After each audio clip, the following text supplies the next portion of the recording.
Hi, everybody. I'm Amy from Abide in Torah, and today I want to share with you the fourth major change that the Father made in the direction of our lives.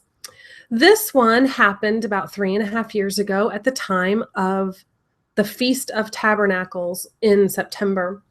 Let me set the scene for you.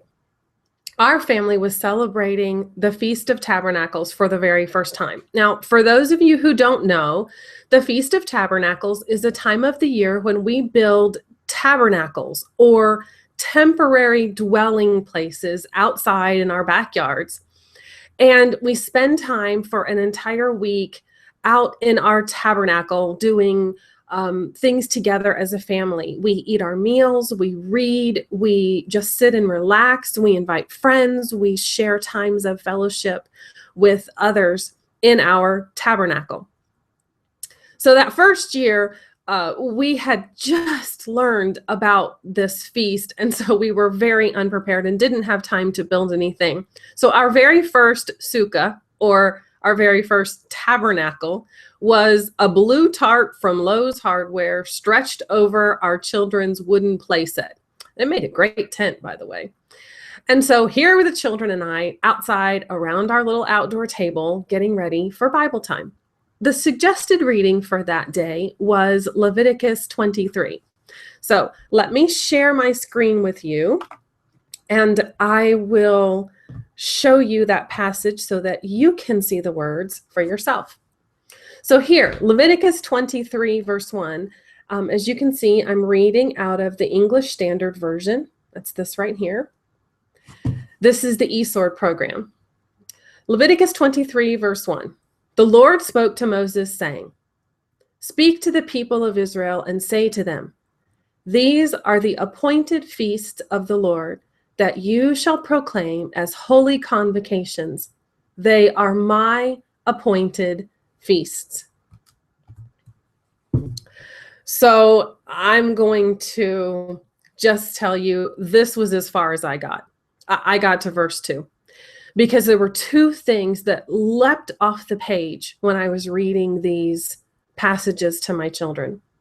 The first one was that these are the appointed feasts of the Lord. They are God's feasts. And it hit me all of a sudden. These aren't Jewish holidays. These aren't just a cultural thing that group of people did. Clearly, right here in front of me, the Lord said, these are my feasts. These are my holidays. These were the days that God set apart as special times on his calendar. And that was the second thing that leapt off the page to me. It was like in my mind, I could see a giant appointment calendar. And on the calendar, God himself had circled these times, these days, as appointments that he had scheduled to meet with me. Talk about undone. I sat there, my eyes filled with tears, and my voice got all choked up. And I remember Kirsten saying, "Mommy, are you okay?" And I couldn't read any farther. All I could think about was that I'd missed it.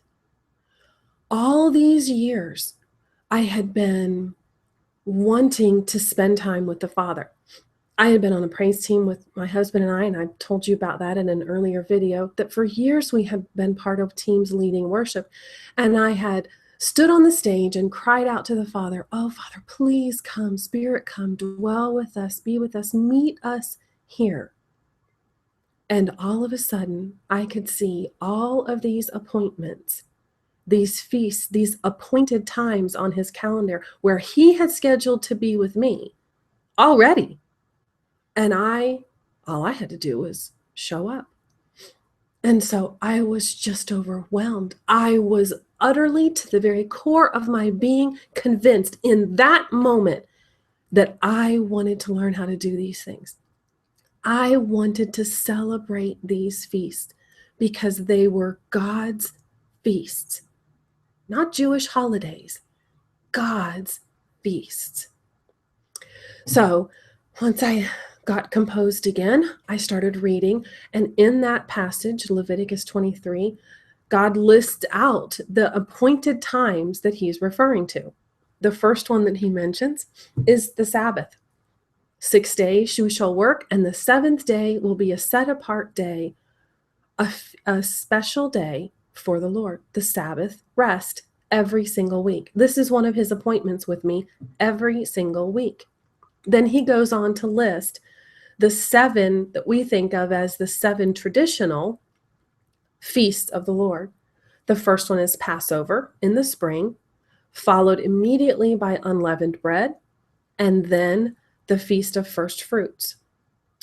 And then 50 days after that, we have Pentecost, or as you would say it in Hebrew, it would be Shavuot. And then there's a break in the summertime. And then in the fall, it begins with the Feast of Trumpets. And then you have Day of Atonement. And then after that is the Feast of Tabernacles. And so I realized very quickly, as I was thinking about these appointed times and these feasts of the Lord, after reading this passage with my kids, I realized that I was making a good trade.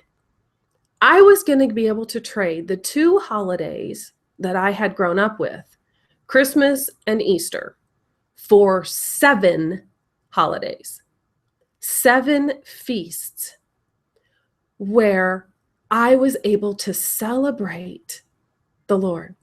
7 times out of the year, I would get a chance to remind my children of the redemptive plan of the Father. I would get to remind them of what he had done for the nation of Israel in the past and what he was going to do for his people today and in the future. 7 times I got to teach them every year. And that's not even counting the 7th day every week. So 52 times in the year to remember the Sabbath, and the extra feasts of Purim, which is the Feast of Esther, and Hanukkah in December, which is the Feast of Dedication. So if you count those, there's 9 holidays and 52 Sabbaths. All year long, you're constantly remembering and being reminded of God's redemptive plan and his purpose for his people. In my opinion, this was a great trade. And it was one more huge stepping stone in my journey with him.